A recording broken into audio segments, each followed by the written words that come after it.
सिंदुरी भवाचे पुरी वहवसी काही न लगे एक भावाची कारण काही न लगे एक भावाची कारण तुका म्हणे आण विठोबाची करिता भरवारी दुराव सिंदुरी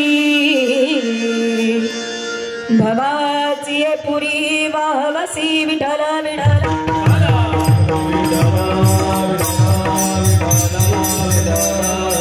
महायोग पीठे तटे विमरत्यंबरं पुंडरीकाय रातुं पुरुन्द्र समागत्य तिष्ठन्तमानन्द कन्नं परं ब्रह्मलिङ्गं भजे पाण्डुरङ्गाकरु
बाबाजी सद्गुरुदास साधुका जयांचे केली स्मरण होय सकळ विद्यांचे अधिकरण तेची वंदू श्री चरण श्री गुरूंचे ते नमस्कारोणी आता अलंकापुरी रम्य सिंहासन संपदं भोजते जस्फुरति प्रदेशं विरिंदादि देवै सदा स्तूयमानं समाधिस्थमुरदिं भजे ज्ञानदयनं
करुणा करा दयाळ तुमचा अनुग्रह लाधलो पावन झालो चराचरी मी कळा कुसरी काही जणीने बोलतो वचनाती भाविका एका जनादरी तुमचा दास त्याची आस पुरवावी नमो सद्गुरु तुकया ज्ञानदीपा नमो सद्गुरु सच्चिदानंद रूपा नमो सद्गुरु भक्त कल्याण मूर्ती नमो सद्गुरु भास्करा पूर्ण कीर्ती सेवक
झालो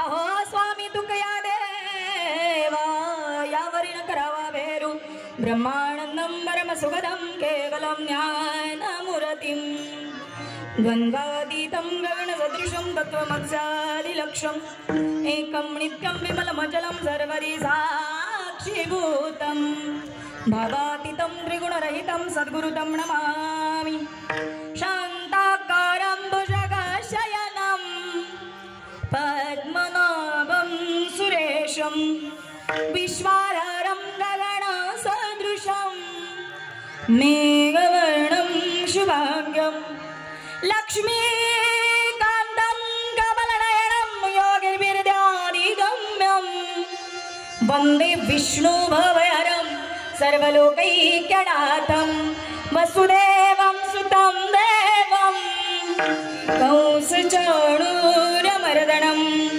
देवकी परमानन्दं कृष्णं वन्दे जगद्गुरु विठ्ठल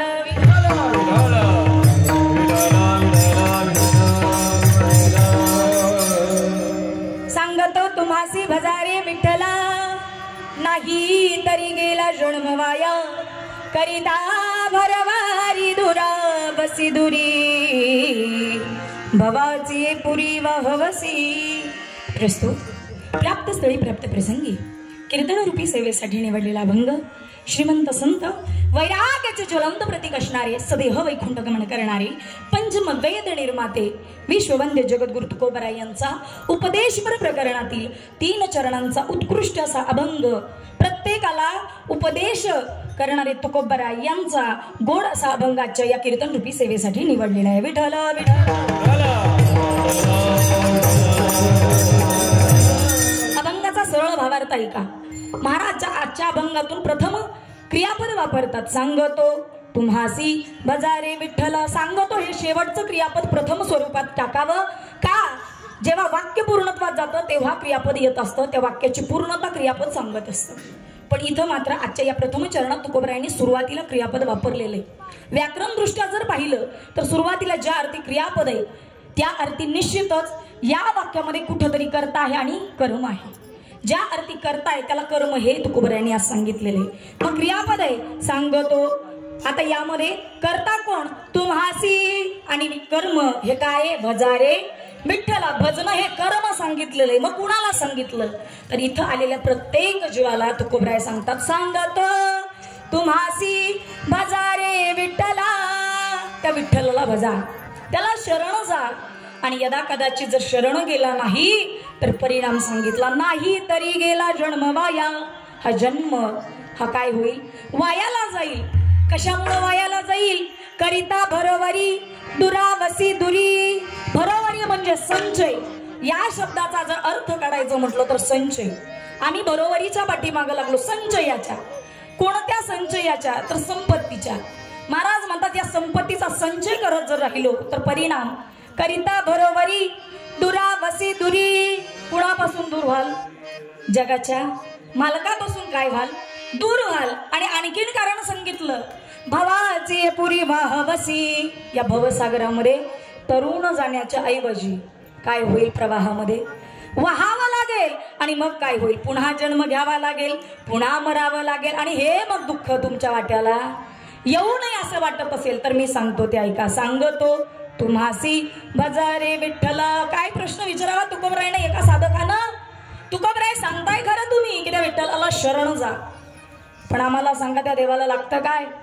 महाराजांनी तिसऱ्या चरणामध्ये सांगितलं, काही न लगे एक भावाची कारण न लगे लागतच नाही एका भावा शिवाय. आणि एवढं सांगून जनतेचा त्या व्यक्तीचा विश्वास बसला नाही. शेवटी तुकोबराय शपथ घेतात, तुका म्हणे आण विठोबाची. मी त्या विठोबाची आण घेऊन सांगतो की अरे त्याला दुसरं काही लागत नाही, फक्त काय लागतो? तुमच्या अंतकरणातला शुद्ध सात्विक भाव. विठ्ठल विठ्ठल.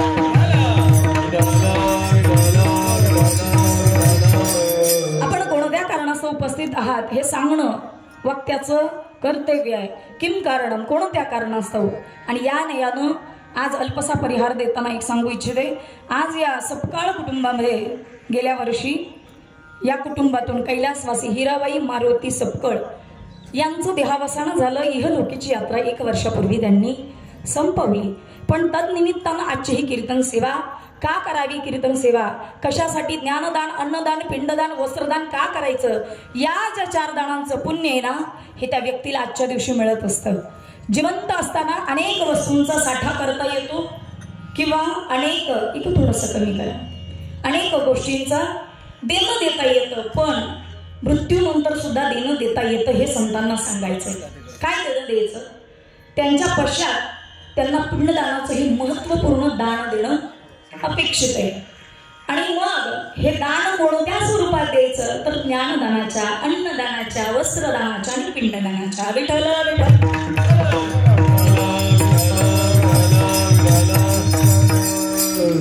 मग आज या आईनं आयुष्यावर अनेक कार्यभार स्वीकारलेला आहे. कुणाची आई झाली, कुणाची आजी झाली, कुणाची आत्या, अनेक नाती चिकटलेली असतात मनुष्याला जोपर्यंत देह आहे तोपर्यंत. मग या देहाला चिकटलेली ही सगळी नाती आणि मग त्या व्यक्तीचं देणं हे आपलं कर्तव्य. का? कारण त्या व्यक्तीचं जिवंत असताना समाधान आणि मृत्यूनंतर पिंडदान या 2 गोष्टी अपेक्षित आहेत. या पिंडदानामुळे त्या व्यक्तीला सद्गती प्राप्त होत असते. आजचा न्याय निवाड्याचा दिवस, आत्मामुक्ती दिन किंवा वर्षश्राद्धाचा विधी. वर्षश्राद्ध का? तर श्रद्धेनं केलं जातं आणि वर्षानं येतं म्हणून त्याला म्हणायचं वर्षश्राद्ध. विठ्ठल विठ्ठल. आणि या कार्यक्रमाला सुंदर अशी शोभा, सुंदर असं सौंदर्य प्राप्त झालं. ही सगळी गायक वादक मंडळी. खरं तर आमच्या इंचगिरी रसाळ संप्रदायाचं वैभवातलं एक मोठं नाव ज्यांचं घ्यावं, मृदुंगातलं महामेरू आणि खरं तर मृदुंग सम्राट, मृदुंग अलंकार, मृदुंग विशारद, कितीही उपाध्याय द्या ज्यांना कमी पडाख्यात. आम्हाला आनंद आहे की आमचे बंधू एवढ्या मोठ्या उंचीवरती जाऊन उभं राहावं. आणि उंचीवर जाताना उंची फक्त पाहू नये, उंचीवरती जाताना माणसाची उंची पाहू नये, त्यानं केलेले कष्ट, त्यानं केलेला तिथपर्यंतचा प्रवास पाहावा.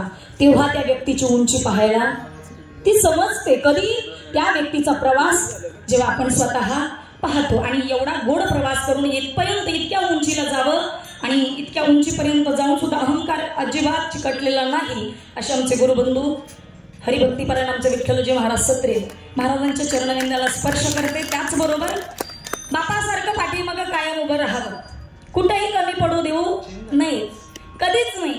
वडील नसतील तर वडिलांची जागा चालवणारा एकच माणूस आयुष्यात मिळाला. आणि खरं सांगायचं म्हटलं तर पदोपदी सातत्यानं ज्यांचं मुलाचं मार्गदर्शन मिळावं असे असणारे आमचे गुरुबंधू, या नात्यानं जरी म्हटलं तर वडिलांच्या ठिकाणी असणारे हरिभक्तीपरायण आमचे प्रकाश नाना बळीक यांच्याही चरणविंदाला स्पर्श करते. त्याचबरोबर गायनातलं गोड रत्न हरिभक्तीपरायण स्वरसम्राट आमचे मनीषजी महाराज सुद्धा आज इथं उपस्थित आहेत. त्याचबरोबर सुंदर साथ हार्मोनियमवरती मिळते. स्वर असला ना तर कीर्तन करायला गायनाची मजा येते, स्वर नसेल तर बऱ्याच गोष्टी बिघडत असतात. पण खूप सुंदर साथ आहे. दादा नाव हरिभक्ती पारायण नंदकुमार शिंदे दादांच्याही चरणाला स्पर्श करते. त्याचबरोबर ही संस्था मिरडीची ही संस्था गोड लेकर आहे. चेहऱ्यावर समाधान आहे, अजिबात आळस नाही, कंटाळा नाही, फ्रेश चेहरे. आणि पावल्या तर इतक्या उत्तम खेळतात, कारण आमचं ते हाडामध्येच आहे नाही का, रक्तातच आहे. आनंद घ्यायचा आणि वारकरी संप्रदायातच हा आनंद मिळतो. लक्षात घेत चला. बरं, याच्याही पुढे फार अल्पहारामध्ये या विस्तृत अशा चिंतनाला वेळ देताना फार इतर गोष्टींना वेळ न देता ऐका, गोड सांस्कृतिकमय सुंदर मंडप आहे. त्याचबरोबर या कार्यक्रमाला तुमच्या गावातलं हे लाभलेलं सौंदर्य. विठ्ठल विठ्ठल.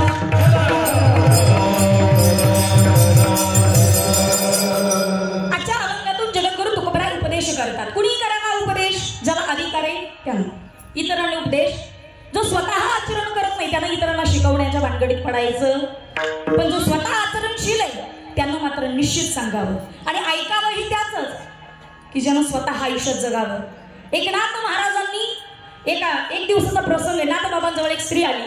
तिनं सांगितलं, बाबा माझ्या लेकराला गुळ खाण्याची सवय आहे आणि याच्यामुळे असं झालं की त्याला शारीरिक त्रास होतोय. कारण त्याला काय होता, शुगरचा त्रास आहे. अति गोड चालत नाही. त्याला कितीही समजून सांगितलं तो ऐकत. मला असं वाटलं की तुम्ही मोठे महान साधू आहात, संत आहात, कदाचित माझं ऐकलं नाही. कारण बऱ्याचदा आईचं लेकरं ऐकतच नाही. मग आई काय म्हणते, एखाद्या चांगल्या व्यक्तीकडनं सांगावं म्हणजे लेकरू ऐकेल. हिनेही तेच ठरवलं. नाथ बाबांकडे त्या लेकराला घेऊन गेली. नाथ बाबांना सांगितलं, लेकरू फार गोड खाते, काय करू सांगा. अनेक पद्धतीनं समजून झालं, पण पोरगा ऐकायला तयार नाही. तुम्ही एकमेव आहात, तुमच्यावर माझी आशा आहे, तुमच्यावर माझी भिस्त आहे की तुम्ही यातून मार्ग काढा. नाथ बाबा म्हटले, सांगतो ना. म्हणे सांगा, आता घेऊनच आले सोबत, सांगा म्हणे त्याला गुळ खाऊ नको. नाथ बाबा म्हटले, आता मी सांगणार नाही का.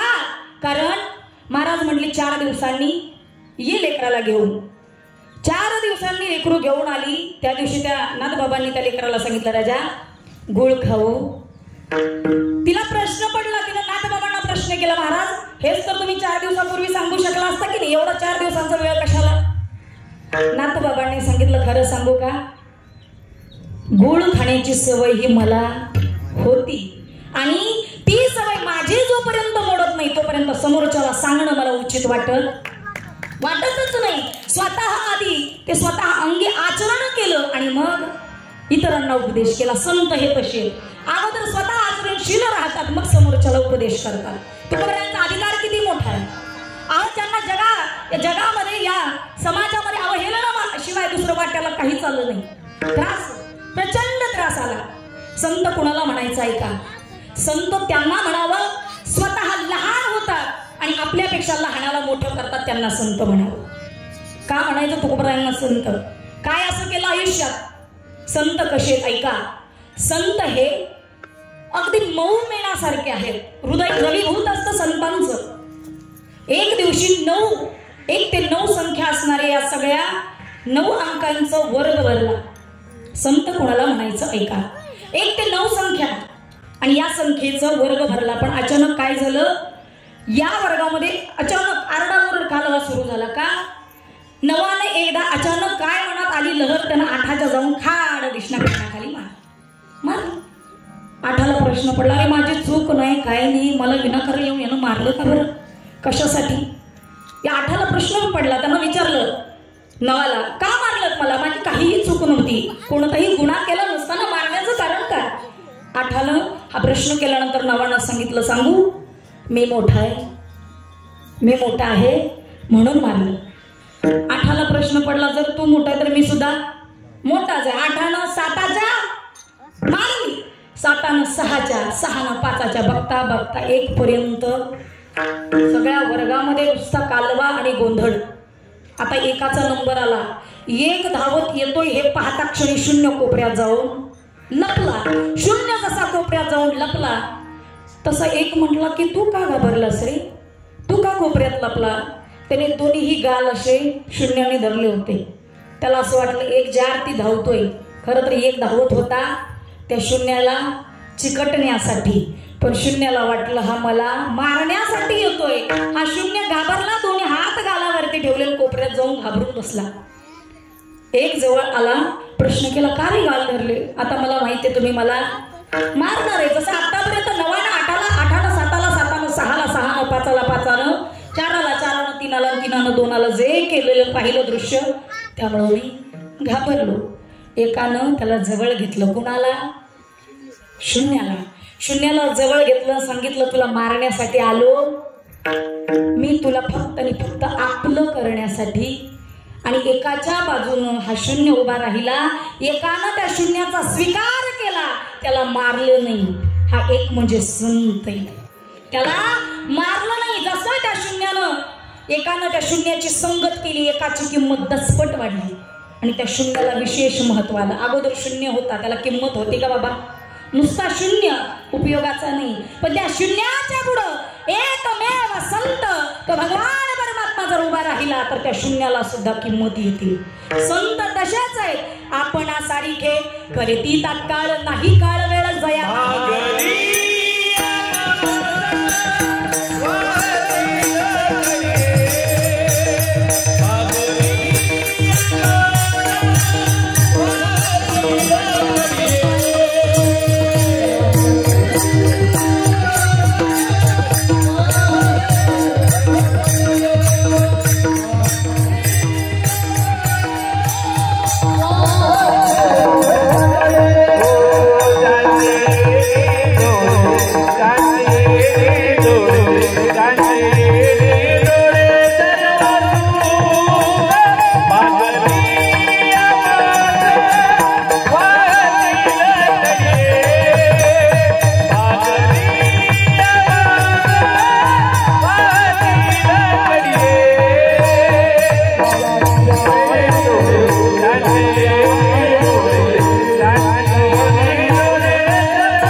त्यांची येणी जोडे सर्व सुख. हा संसार सागर आहे आणि या संसार सागरात तुम्ही आम्ही काय करतोय? गटांगळ्या खातोय बाबा. आम्हाला आमच्या नाका तोंडात पाणी चाललं तरी आम्हाला शुद्ध नाही, आम्हाला सुज्ञता येत नाही. आम्हाला अजूनही वाटतं संसारात सुख आहे, पण हे सुख खरं संसारात आहे का हो? संसारात सुख नाहीच ना बाबा. मग असा असणारा दुःखरूप संसार सोडून चालतो का? नाही चालत. संतांनी सोडला नाही संसार. काय केलं? संसाराच्या नावे घालो निया शून्य, संसाराच्या नावे घालो निया शून्य. काय केलं? वाढता हा पुण्य धर्म केला, वाढता पुण्य धर्म केला. हरी भजनी ढवळीले जग, हरी भजनी ढवळीले जग. संसाराच्या नावे घालून या शून्य, वाढता हा पुण्य धर्म केला. संतांनी संसाराच्या नावानं शून्य घातला, कमी किंमत केली नाही, संसाराची उंची मोठी केली. संसारामध्ये वित्त लागतं आणि परमार्थात लागतं ते फक्त आणि फक्त तुमचं चित्त लागतं. संतांना अपेक्षित दुसरं काही नाही. संतांनी एवढ्या पोट तिडकीनं सांगण्याचं कारण काय? येतो हिताचा कळवळा, पडती हाती म्हणून काळा. का? चोदोनी आले संत, चोदोनी आले संत.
हिताहित जगाचे जगाच्या कल्याणा संतांच्या विभूती देह कष्टभीती परोपकारी.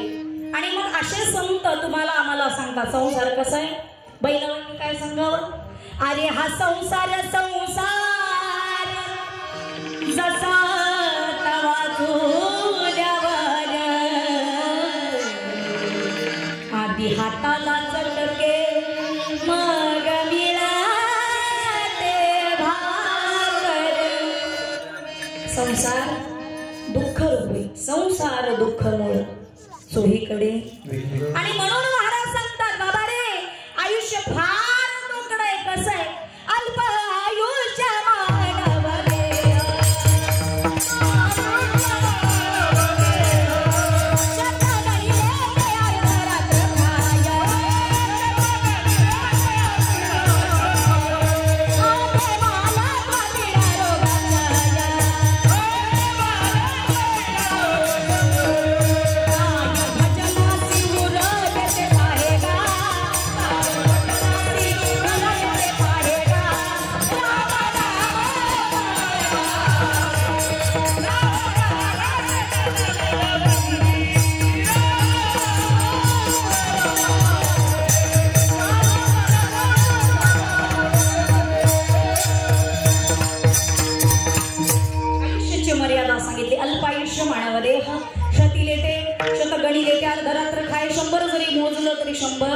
त्यामधले निम्मे बालत्व झोपण्यामध्ये अशा त्या वर्षाची 100 वर्षाची गणना केली.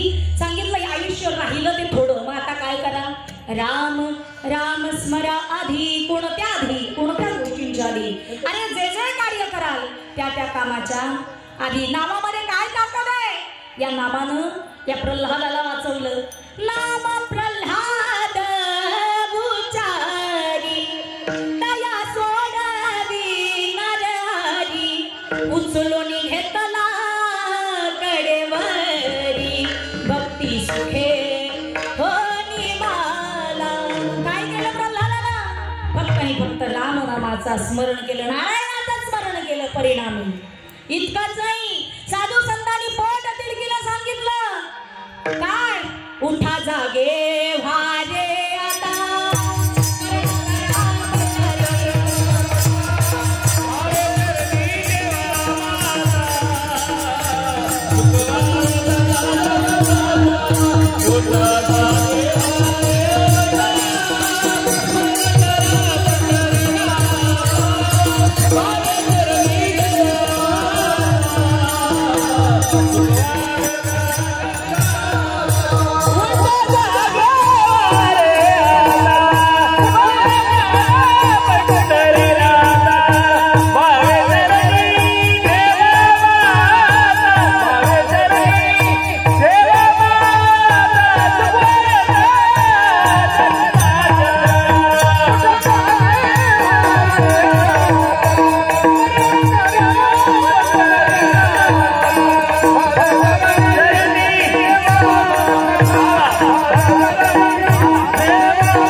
म्हणून या देहाचा भरवस नाही घडोघडी काळ वाट याची पाहे अजून किती आहे अवकाश. आणि हा देह कुणाचा आहे हो. देह हे काळाचे धन कुबेराचे येते मनुष्याचे काय आहे.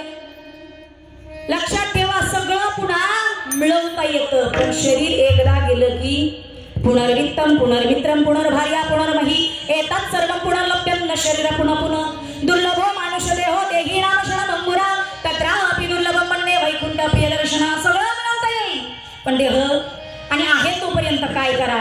अभंगाच्या प्रथमचरण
कारण हा देह एकदा गेला की देह तव पाचाचे झाले. मौलिक नळवरांनी किती 4 ओव्या सांगितल्या याच्यावरती, ज्या माझ्या पाठात आहेत त्या सांगते. खूप ओव्या सांगितल्या तशा.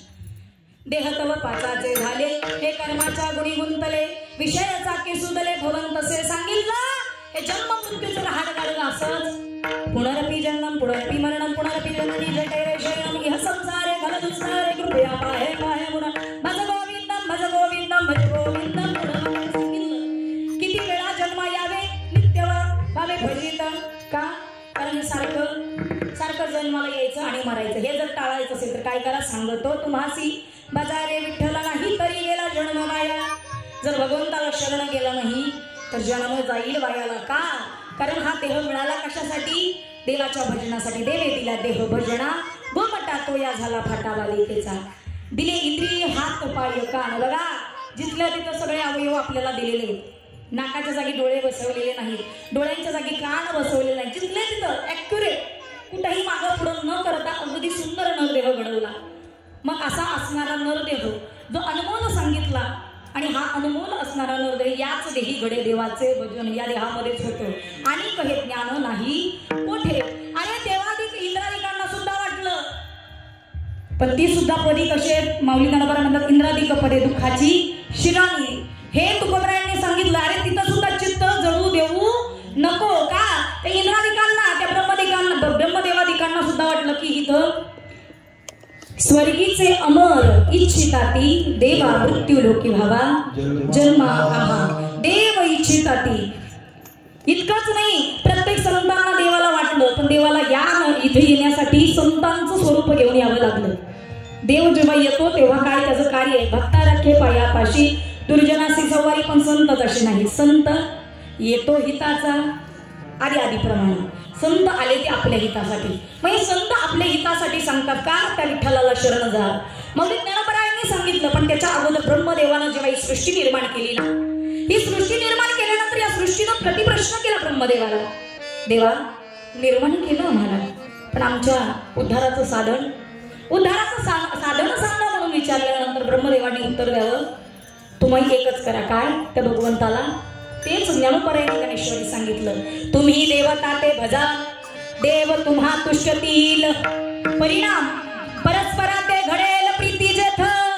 तुमची प्रीती जडे कुणाशी? एकमेकांशी. देवाचं आणि तुमचं नातं तयार होईल. पण कधी? तुम्ही देवता ते भजाल. भजा कुणाला? देवाला. परिणाम देव तुम्हा तुष्टतील. तुमच्या सगळ्या इच्छा आकांक्षा पूर्णत्वात जातील देवाला शरण गेल्यानंतर. म्हणून महाराज म्हणतात, पण देवरायांनी हेच तर सांगितलं, परस्परा ते घडेल प्रीती जेथ. तुमच्या आणि त्याच्या त्या भगवंतामध्ये काय होईल? प्रीतीचं एक प्रेम स्वरूप नातं तयार होईल. आणि पुढं काय होईल? मग तुम्ही जे करू म्हणाल ते पैसे सिद्धी जाईल, आणि वांछित पुरेल मानसीचे. तुम्ही जे करू म्हणाल ते पैसे सिद्धी जाईल. सिद्धी सगळी इच्छा मनोरथ तुमचे काय होतील? तुम्ही जे करू म्हणाल ते, आणि मनातल्या इच्छा सगळ्या पूर्णत्वात जातील. माऊली ज्ञानोबरायांनी सांगितलं. पण त्यासाठी काय करायचं? भजारे विठ्ठला. विठ्ठल एक आहे, त्याचे स्वरूप अनंत आहे. भगवंताचं रूप आणि नाव भिन्न आहेत. अनंत रूपे अनंत ऋषी भक्ताकारणे, कणवाळू कृपाळू दिना लागी उद्धरणे. भगवंताला अनेक रूप घेतली, आणि मग अनंत रूप अनंत नावं घेण्यामागचं कारण प्रत्येकाला माहिती आहे. प्रत्येक अवतारामध्ये काही ना काहीतरी त्याच्या मागचा उद्देश होता. मग संत अवतारात काय कार्य केलं देवानं? जे देव स्वरूपात येऊन करता येत नाही ते संत रूपात येऊन केलं. कारण त्यांना असं वाटलं की अरे हा बुडते हे जन न देखावे डोळा येतो कळवळा, म्हणून या संतांना कळवळा आला. त्यांना असं वाटलं हे जन काय करताय, नको त्या गोष्टींच्या मागे लागले. त्यांनी पाहिलं हे जग एका बरोबरीच्या, एका संजयाच्या मागे लागतं अभंगाच्या दुसऱ्या चरणात. करता बरोबरी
आम्ही संपत्तीचा संचय, बरोबरी म्हणजे संचय, संपत्तीचा संचय, प्रत्येक गोष्टीचा संचय करण्यामध्ये आयुष्य गेलं. अरे मुंगीपर्यंत ब्रह्मदेवापर्यंत, मुंगीपासून ब्रह्मदेवापर्यंत प्रत्येक जण सुखासाठी धडपडतोय. पण सुख नाही कोठे, आणि या संसार इथं संसाराकडे हे चक्र फिरते. पण सुख जर संसारात नाही, आणि मग महाराज आम्ही ज्या गोष्टींचा संचय करतो त्या नेमक्या कोणत्या? महाराजांनी सांगितलं 6 प्रकारची संपत्ती. शास्त्रकार सांगतात 6 प्रकारची संपत्ती. त्यामध्ये दैविक संपत्ती, असुरी संपत्ती, धन संपत्ती, मान संपत्ती, ज्ञान संपत्ती, अशा 6 प्रकारच्या संपत्त्या. पण त्यापैकी 2 मुख्य संपत्त्या. एक म्हणजे असुरी संपत्ती, की जास्त करून माणूस त्या गोष्टीच्या पाठीमागं, आणि दुसरं धन संपत्ती. या 2च नाही तर माझ्या तुकोपर्यंत 3री संपत्तीचं वर्णन केलं. कोणतं? शरीर संपत्ती. हे मृगजळ भान जाईल नासवणं खरी नव्हे. किती गोड सांगावं. शरीर संपत्तीच्या पाठीमागं सुद्धा मनुष्य लागला. पण एक मृगजळा सारखं सांगितलं तुकोपर्यंत. आणि जाईल नासवणं खरे नव्हे, हे राहणार नाही. हा देह काळाचा आहे.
देह हे काळाचे. मग मौली ज्ञानोबराने सांगितलं काय? काळा नळाच्या तोंडी घातली लोणियाची उंडी, माशी पाखू पाखुडे तर हे सरे. हे जे देह आहे ना, हे काळा नळाच्या तोंडी जातो. आणि मग काय होतं? याची राख होते, राख होते, हवेमध्ये उडून जाते. एवढं आयुष्य तुकडं एक आपलं. म्हणून महाराज म्हणतात बाबा रे, या संचयाच्या पाठीमागं लागू नका. 6 संपत्ती. त्यातली पहिली संपत्ती सांगितली असुरी संपत्ती. कशाला म्हणायचं असुरी संपत्ती? काम, क्रोध, मद, मत्सर, दंभ आणि अहंकार हे षडविकारांना ज्याला आपल्या जवळ वास्तव्य करायला दिलं ना, त्याच्याजवळ ती असुरी संपत्ती आहे. दुसरं सांगितलं धनसंपत्ती. आता असुरी संपत्तीतले पण अनेक प्रकार सांगितले. असुरी संपत्ती नेमकं कशाला म्हणायचं? सुटसुटीत अर्थ करून सांगते ऐका. असुरी संपत्ती त्याला म्हणायचं जे माझ्याकडे जे सुख आहे, जे संपत्ती, त्यामध्ये समाधान नाही, पण समोरच्या जवळ थोडंसं ते हिसकावून घेण्याची जी वृत्ती आहे, तिला असुरी संपत्ती म्हणायचं. धनसंपत्ती कशाला म्हणायचं? जे मी मगाशी सांगितल्याप्रमाणे मुंगीपासून ब्रह्मदेवापर्यंत, ब्रह्मदेवापासून मुंगीपर्यंत प्रत्येक जण सुखाच्या पाठीमागं लागतो. ते धन, त्याला असं वाटतं हे धन मिळवल्यानंतर सुख मिळेल. पण खरं सांगा, कितीतरी मोठमोठे, अहो रावणाकडे एवढी संपत्ती होती, तो सुखी झाला का हो? मग तुमचे आमचे काय कथा? अरे तुमचं आमचं काय घेऊन नसता आपणही सुखी होऊ शकत नाही. धनाच्या संचयाच्या पाठीमागं लागलो. महाराज मताचा संचय करण्याच्या या बरोबरीच्या पाठीमागं लागा तर काय होईल? करिता बरोबरी दुरावसी दुरी. कुणापासून? त्या भगवान परमात्म्यापासून. कारण त्याला ना जो संपत्तीच्या, या धनाच्या, शरीर सुखाच्या, शरीर संपत्तीच्या जो पाठीमागं लावतो तो भक्तच आवडत नाही देवाला. तो म्हणतो तू तुझ्या घरी, मी माझा आपला. बरं लक्षात ठेवा, देवाला अशी संपत्तीचा संचय करणारी माणसं कधी आवडत नाही. परिणाम काय होईल? संचय जर केला तर करिता बरोबरी दुरावसी दुरी. दुसरा भवाची पुरी वाहवसी. तुम्ही या भवसागरात तरुण जाणार नाही का? आमच्या अंगी वैराग्य नाही, आमच्या अंगी भगवंताच्या प्राप्तीची इच्छा नाही. मग काय होईल? आम्ही या संसार सागरात तरुण जाण्याच्या ऐवजी बुडून जाऊ. हेच होणार आहे ना. पण त्या ऐवजी महाराज म्हणतात, तुकोबराय म्हणतात, अरे तुम्ही त्याला शरण जा. महाराज महाराजांनी उत्तर दिलं. शरण गेली आणि काय होते फळ, तुका म्हणे कोड उद्धरिले, तुका म्हणे कोटी कुळीती पुनीत भावे गाता गीत विठोबाचे. तुमच्या कुळाचा उद्धार होईल. तुम्ही नामस्मरण केलं, तुम्ही त्याला शरण गेला तर तुमच्या एकट्याचा उद्धार होत नाही. मग कोटीच्या कोटी कुळांचा उद्धार होतो ही नामस्मरणाची ताकद आहे. मागे चाळी महादोष, पुढे नाही गर्भवास, ही नामस्मरणाची ताकद आहे. मग वैराग्य म्हणजे काय? एक दिवस कबीरजींना एक व्यक्ती भेटण्यासाठी गेला. गेल्यानंतर कबीरजी घरी नव्हते. घरातल्यांनी सांगितलं ते सावडण्याच्या विधीला गेले. आज आम्हाला इथे येण्यामागचं सुद्धा, आज उशीर होण्याचं मागचं कारण सुद्धा हेच होतं. जवळच एक व्यक्ती की ज्यांचा सावडण्याचा विधी होता, त्यामुळे थोडासा, पण तुम्हाला जे चिंतन मी 2 तासामध्ये देणार आहे ते निश्चित देऊन जाणार आहे कमी कालावधीमध्ये. बघा, यांना भेटण्यासाठी गृहस्थाला, पण कबीरजी घरी नाही, ते गेले होते स्मशानभूमीमध्ये. घरातल्यांनी सांगितलं गावामध्ये स्मशानभूमी आहे, तिथे तुम्हाला भेटतील. तो सदगृहस्थ त्यांची ख्याती ऐकून आला होता. त्यांचं वैराग्याच्या अनेक कथा ऐकल्या होत्या. आणि हे संतांचा महिमा कसा आहे माहितीये का? वाऱ्या हाती माप चाले सज्जनांचं कीर्ती मुखजाचे. वाऱ्या हाती त्यांना प्रसार करावा लागत नाही. प्रसार करावा लागतो तो तुम्हाला मला, प्रसार त्यांना करावा लागत नाही. आणि ही ख्याती ऐकून तो व्यक्ती सदगृहस्थ स्मशानाकडे गेला. पण जाताना अगोदर त्या घरातल्यांनी सांगितलेलं, त्यांना प्रश्न केला होता, अहो मी कधीही त्यांना पाहिलेलं नाही, मग मी ओळखणार कसा? मग काय करावं लागेल? त्यांचं काहीतरी वर्णन सांगा, की जे वर्णन तुम्ही सांगितल्यानंतर मला तिथं गेल्यानंतर पाहिल्यानंतर ते लक्षात येईल की हेच कबीरजी आहे. घरातल्यांनी सांगितलं, चेहऱ्यावरती प्रचंड भक्तीचं तेज आहे. काय आहे? पहिलं लक्षण चेहऱ्यावरती भक्तीचं सामर्थ्याचं तेज आहे. दुसरं लक्षण सांगितलं, डोक्यावरती पगडी आहे आणि त्याच्यामध्ये मोराचा पीस आहे. 2 लक्षणं सांगितली. या 2 लक्षणांवरती तो गृहस्थ स्मशानाच्या जवळ गेला. पण त्याला प्रसंग असा पाहिला, त्या स्मशानभूमीमध्ये जो जो व्यक्ती दिसत होता तो सगळा वैराग्यवान, म्हणजे सगळे कबीरजीच दिसत होते. लक्षात आलं नाही, अरे कबीरजी एक आहेत की अनेक? प्रश्न पडला, कबीर नेमकं म्हणायचं कुणाला? आता ज्यांच्या भेटीसाठी एवढ्या दूरवरून प्रवास करून आलो, त्यांची जर भेट झाली नाही तर काय उपयोग? निघूनही चालणार नाही. वाट पाहिली बाहेर स्मशानाच्या. आता मात्र कार्य संपल्यानंतर, ते विधी आटोपल्यानंतर प्रत्येक जण त्या स्मशानातून बाहेर पडायला लागला. प्रत्येक जण बाहेर पडत होता आणि पडताना चेहऱ्यावर तेच तेज दिसत होतं प्रत्येकाच्या. डोक्यावरती तोच मोराचा पीस दिसत होता, पगडीमध्ये खोचलेला. आपण यांना ठरवलं, हे बाहेर येता क्षणी यांनाही दंडवत घालायचं, नमस्कार करायचा. पण जो व्यक्ती त्या स्मशानात होता तोपर्यंत कबीरजी दिसत होता. बाहेर येता क्षणी त्याचं तेज, त्याचं वैराग्य सगळं लोप पावत होतं. डोक्यावरचा मोराचा पीस, पगडी सगळं निघून जात होतं. खरं स्वरूप त्याचं दिसत होतं. त्याला प्रश्न पडला, आतमध्ये कबीरजी, बाहेर आल्यानंतर वेगळंच दिसतं, ही काय भानगड? असं करता करता 1 नाही 2 नाही अनेक माणसं त्या स्मशानभूमीतून बाहेर पडली. हा म्हटला, अरे एवढी सगळे बाहेर पडली, पण यात एकही कबीर भेटला. आता एकच माणूस आहे, ते नेमके कबीरजी भेटले तर बरं, नाही तर मग येऊन उपयोग काय एवढ्या लांबचा प्रवास करून? पण काय हरकत नाही म्हटलं, एवढे गेले ना, आता एकाची तरी वाट बघू. सगळेजण बाहेर पडले. आता नंबर होता कबीरजींचा. आले ना स्मशानातून बाहेर. स्मशानातून बाहेर आल्यानंतर सुद्धा चेहऱ्यावर तेच भक्तीचं तेज होतं, वैराग्याचं तेज होतं. डोक्यावर तीच पगडी होती आणि तोच मोराचा पीस होता. आता मात्र यावर जाऊन साक्षात दंडवत घातलं, नमस्कार केला आणि कबीरजींना पहिला प्रश्न केला, महाराज हा काय चमत्कार आहे? आतमध्ये जेवढी लोक बघितली प्रत्येक जण तुमचं स्वरूप दिसत होते, प्रत्येक जण कबीरजी दिसत होता. मला असा प्रश्न पडला, कबीर एक आहे की 2? की अनेक जण कबीरजींचं स्वरूप दिसतात, नेमके यातलं ओळखणार कसं? पण आता कळालं तुम्ही. पण माझ्या प्रश्नाचं उत्तर नाही मिळालं महाराज. महाराजांनी विचारलं, का काय झालं, काय प्रश्न आहे? सांगितलं, मला हा प्रश्न आहे महाराज, आतमध्ये सगळे कबीरजी दिसत होते, पण स्मशानातनं बाहेर येताना प्रत्येकाचं स्वरूप आहे ते दिसत होते, ही काय भानगड आहे? हे का असं झालं? काही उत्तर नाही माझ्याकडे. मला सांगाल काय, प्रश्नाचं निरसन कराल का? कबीरजींनी उत्तर फार गोड दिलं. जोपर्यंत प्रत्येक व्यक्ती स्मशानात आहे तोपर्यंत त्याला स्मशान वैराग्य असतं. काय असतं? स्मशानात आहे तोपर्यंत स्मशान वैराग्य. स्मशानातून बाहेर आल्यानंतर तो लागतो तो संसाराला. त्याला माहित आहे घरी गाया आहेत, त्यांना चारा पाणी करायचंय, शेतातली कामं आहेत. कितीही जरी म्हटला ना, स्मशानात जाईपर्यंत घरातला एखादा जवळचा व्यक्ती गेला तर माणूस म्हणतो, अरे या देहाचं काही खरं नाही, प्रत्येकाला जायचंय, काय आयुष्यात कमवून उपयोग, असं कुठपर्यंत म्हणतो? स्मशानातून बाहेर पडेपर्यंत. आणि स्मशानातून बाहेर पडला की काय म्हणतो, चला रानातली कामं आहेत आज. का? अहो आम्हाला आहे ना वैराग्य, आपण ते स्मशान वैराग्य काही क्षणांपूर्वी. पण कबीरजींचं तसं नव्हतं. त्यांच्या मात्र निमिष मात्र बाहेर बाजूला होत नव्हतं. हे संत आहे तो. तुमच्या आमच्यासारखा जीव फक्त आणि फक्त सुखाच्या पाठीमागे धावतो, पण सुख नाही भेटत. कारण आम्ही जे साधन उपयोगात आणलं पाहिजे, साध्याच्या प्राप्तीसाठी साधन योग्य असणे हे गरजेचं आहे.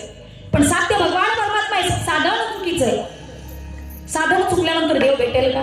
जायचंय पंढरपूरला, बसलो सांगलीच्या गाडीत, जाऊ का? नाही जाऊ शकत.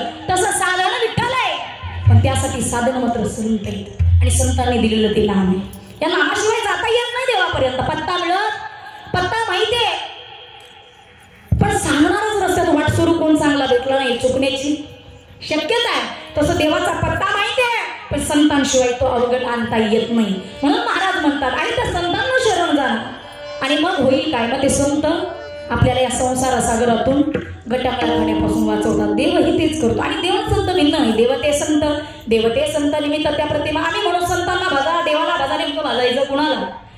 संत आणि देव हे एकच आहे, फक्त निमित्त त्या काय प्रतिमा आहे. म्हणून महाराज म्हणतात काय करा तुम्ही या संसाराच्या या रहाटगाडग्यात अडकू, करायचा संसार, पण कसं? संसारी असावे, असोने नसावे, कीर्तन किंवा भजन करावे वेळोवेळा. संसारात राहायचं. पक्षी अंगणी उतरती एका गुंतोणीया राहती, तैसे असावे संसारी. किंवा वस्ती कर वस्ती आला, प्राप्त काळी निघोणी गेला, तैसे असावे संसारी. जो हरी प्राचीनाची दोरी. म्हणून तुम्ही काय करा?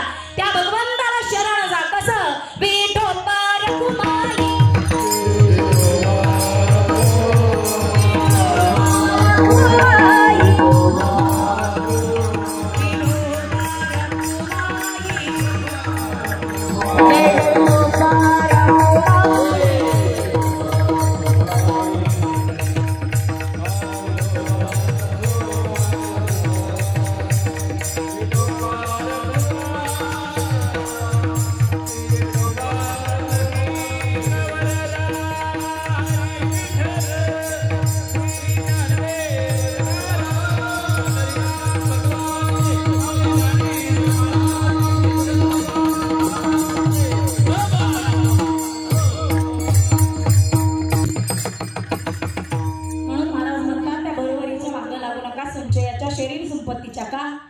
कारण काय सांगितलं? देह हे काळाचं आहे. लक्षात ठेवा. इथं सगळं पुन्हा मिळेल, पण देह पुन्हा मिळत नाही. म्हणून तुम्ही काय करा? तुमच्यासोबत येणार काय आहे? कर्म येणार आहे, दुसरं काही येणार नाही. मग कर्म जर चांगलं केलं तर भगवंताच्या दारामध्ये आपल्याला स्थान मिळेल.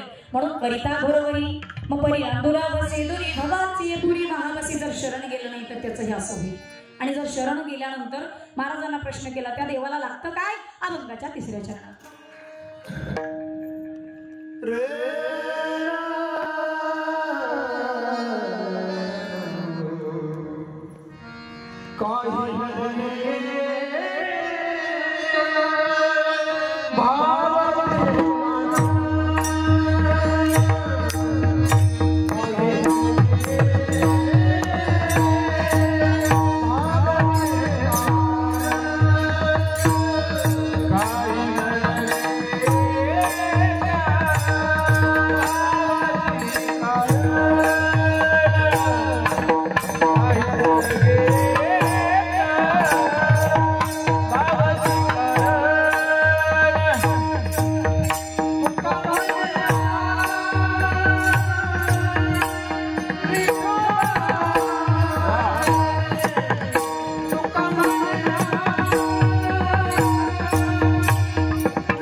मध्ये सगळे बसलात, हरकत नाही. ऐका, आज ज्या आईचं जाणं झालंय ना, ती एक आई, ती हिराबाई आई. नावाप्रमाणे हिऱ्यासारखं आयुष्य होतं. महाराज म्हणतात त्या देवाला जसा भाव लागतो ना, तसं आई फक्त प्रेम करत असते.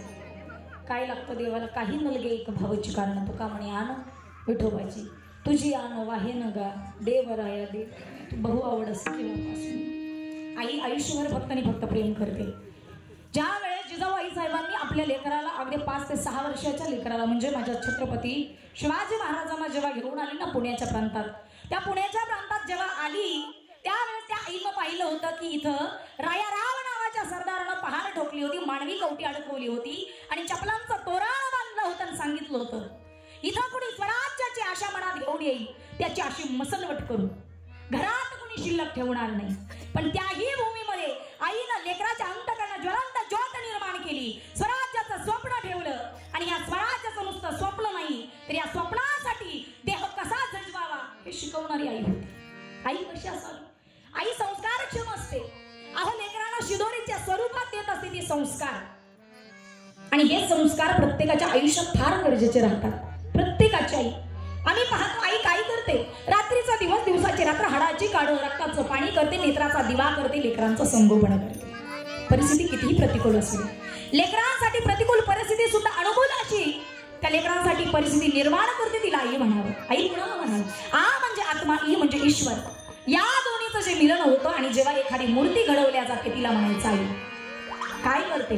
जिजाऊ साहेबांनी स्वप्न दाखवलं, पण नुसतं स्वप्न नाही, त्या स्वप्नासाठी परिपूर्णतेची कास कशी धरावी हे शिकवलं जिजाऊ साहेबांनी. किती जीवन परिपूर्णतेचं असावं. अरे ज्याला वाटतं जगायचं कसं, त्यानं छत्रपती शिवाजी महाराजांचा इतिहास डोळ्या घालून घ्या.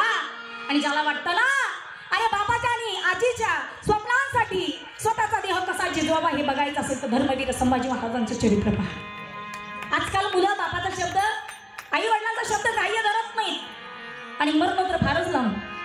पण छत्रपती धर्मवीर संभाजी महाराजांनी स्वतःच्या शेवटच्या श्वासापर्यंत बापाचं स्वप्न परिपूर्णतेला जाण्यासाठी स्वराज्याचं स्वप्न होतं.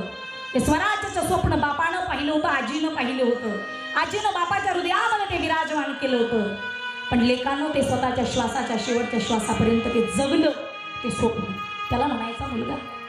आज तुझ्या आईचं प्रथम पुण्य स्मरण आहे. काय वाटत असेल तिलाही? आणि ज्या लेकरांना मी लहानाचं मोठं केलं, आज त्या लेकराने एवढा मोठा घाट घालावा माझ्यासाठी. डोळ्यात अश्रू येत असत, दिसणार नाही त्या अश्रू. का? कारण ते दिसतच नाही ना. म्हणतात डोंगरा आड गेलेला माणूस, एकदा सूर्य गेलेला, डोंगराच्या आड गेलेला एक दिवस तरी उगवतो, पण माती आड गेलेला माणूस दिसत नाही. दिसत राहते ती फक्त राखून, सोबत काही येत नाही. पण आठवणी मात्र परिपूर्णतेच्या असतात. लहानपणी आम्ही आमच्या आईच्या जवळ झोपण्यासाठी भांडणं करायचो. आई मी तुझ्यापाशी झोपणार, आई मी तुझ्यापाशी झोपणार. आई प्रत्येकाला आपलंसं करणारी माय असते. आई म्हणायची तूही या बाजूने झोप, तू या बाजूने. जेवायला जर एखाद्याच्या ठिकाणी पंक्तीला गेली तर आई एकटी कधी तृप्त होऊन आलेली कधी पाहिली का? अहो, संक्रांतीचा सण असला तरी आई कधीही संक्रांतीच्या सणाला गेल्यानंतर ती तुझे तिळगुळ देतात ना, ते सुद्धा कधी तोंडात चार घालत नाही. तिळगुळ म्हणजे काय? मिळणारी गोष्ट, न मिळणारी गोष्ट आहे का? ते तिळगुळ सुद्धा घरापर्यंत घेऊन येणारी माय असते. आणि आल्यानंतर जर 4 लेकरं असेल तर प्रत्येकाला थोडं थोडं समान वाटण करते. कधी भेद नाही करत. गुणरहितम कामरहितम अतिच्छिन्नम प्रतिक्षणम वर्धमानम. नारद भक्ती सूत्रामध्ये या भक्तीच्या काही भाषा सांगितल्या, पण या सगळी जे सूत्र सांगितली नारद भक्ती सूत्रात ही सगळ्या उपमा आईला लागू होतात. प्रतिक्षणम वर्धमानम, प्रत्येक क्षणाला तिचं प्रेम वाढत असतं, कमी होत.